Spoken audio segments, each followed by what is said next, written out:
latched onto the Shelby Daytona body that Factory 5 offers because my connection to that goes way back. I was a 14-year-old kid reading Road and Track magazine and saw this grainy little black and white photograph of this kind of funny looking car that had just won the World Manufacturers Championship in '65. That stuck with me for a long time. In fact, my dad was part motivator in that too. After a divorce, he kind of went through and indulged his car geek himself a bit. He was shopping for a Cobra, didn't find one, but actually ended up, long story short, had a pair of '67 Shelbys and later on a pair of Jag XKEs. So yeah, that's where my car interest comes from. And the Daytona, I mean, I've just been fascinated with the story about the original Daytona, the CSX 2287, and the aerodynamics of the car, the legend. Yeah, it's just really deeply ingrained, that whole story. My notion from the very beginning was to build pretty much a custom car. These cars, if you build them as they come, it's a track car, pretty much, pure and simple. But I wanted to make this a road car. I'm just all about making road trips, driving across the country, and the dream is to actually do that with this car. I'd been reading in the forums, following this car for a couple of years before that time, and finally I pulled the trigger, ordered the frame, ordered the whole kit from Factory 5. It was January of 2014 when we picked it up. A friend of mine loaned me his pickup truck and his trailer and drove up to Massachusetts to pick up the kit. So I started mapping out the changes I was going to need to make to put power windows in this car. Making the door deeper was a big challenge. There was going to be some metal fabrication and some fiberglass fabrication involved in that. So I started cutting up the door to put the pieces put pieces where they belonged. And in the process of doing that, I was doing some wet layout work with fiberglass. Turns out, pretty quickly I discovered that I'm allergic to the fiberglass resins. I had a severe reaction to that, put me in the ER with hives. I thought my arms were falling off, the hives were so bad. So got through that. A couple weeks later, feeling a little bit better, I thought, well, I just need a little more protection. I'm going to go back and do this, but I'm going to wear a little bit better gear. So did that, and sure enough, I got hammered again.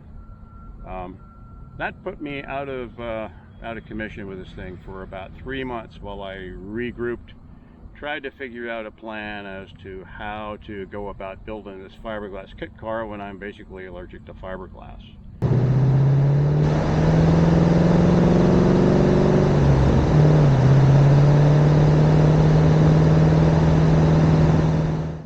Set the body aside, essentially, after gluing pieces back together where I thought they would go, for somebody else to do the reinforcing of that work, and then shifted gears and focused on working on the chassis and the metal fabrication work. Installed the front suspension, installed the rear suspension. A lot of that was doing some pretty serious steel fabrication. I would scope things out, cut and fit the steel, and tack it in place. And then my good friend Bob Blanton, who was instrumental in this project from day one, he did all the finish welding for me. We spent several weekends of his time helping me get through all that and make sure that all that welding fabrication work was done properly. I started scoping out an engine, so I was in the market for a Coyote. My friend Bill Toomas started searching around for me. Great guy and a big help in some other planning as well, but the big contribution here is that he found a guy selling a Coyote down in Alabama, if I'm not mistaken, and we made a deal. I bought a Coyote. It's the engine out of a 2015 Mustang, and yep, it works out quite well.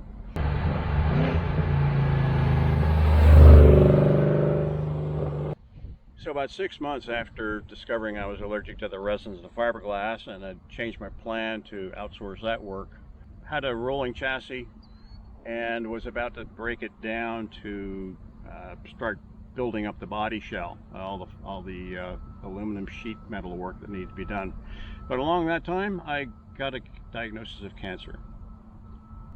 I didn't know how to deal with it at that point. I mean, the car was a big commitment. As it turns out, the work on the car, the distraction into that whole process really helped me through the cancer process, through the chemo and the surgery. And it actually turned out to be a big benefit to have this project on the back burner, but still there, working on it occasionally as I was able during that time. My chemo sessions were 2 weeks apart, and the first week was horrible. The week after was pretty decent. So it was those weeks in between where, with the help of a friend, we actually flipped the whole chassis upside down, sprayed it with lizard skin, flipped it right side up, and started to put the suspension back on the thing. That kind of work, that kind of engagement in the process was a huge help in dealing with my diagnosis.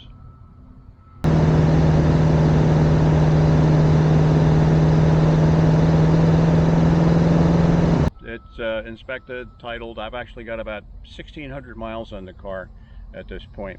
Got to tip my hat to Mark Doherty, who has a business as the traveling builder.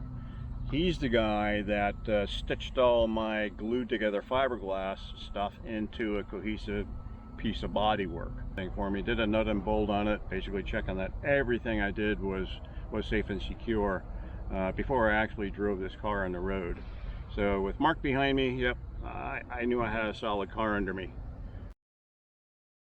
Okay, hey, so there's Glenn's story. I hope you enjoyed it. I think it's a story of perseverance more than anything else. Yeah, cars are cars, but every car has a story behind it and a story of its owner. So if you enjoyed today's video, please subscribe, like the video.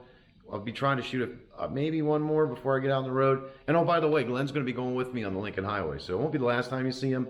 The Daytona is not going with us on the highways. Glenn's still got to do a little bit of weather stripping, weather sealant work that has to get done before that car can go. But thanks for watching, and my extra 25 subscribers, you guys rule. Appreciate you. Thanks. Bye.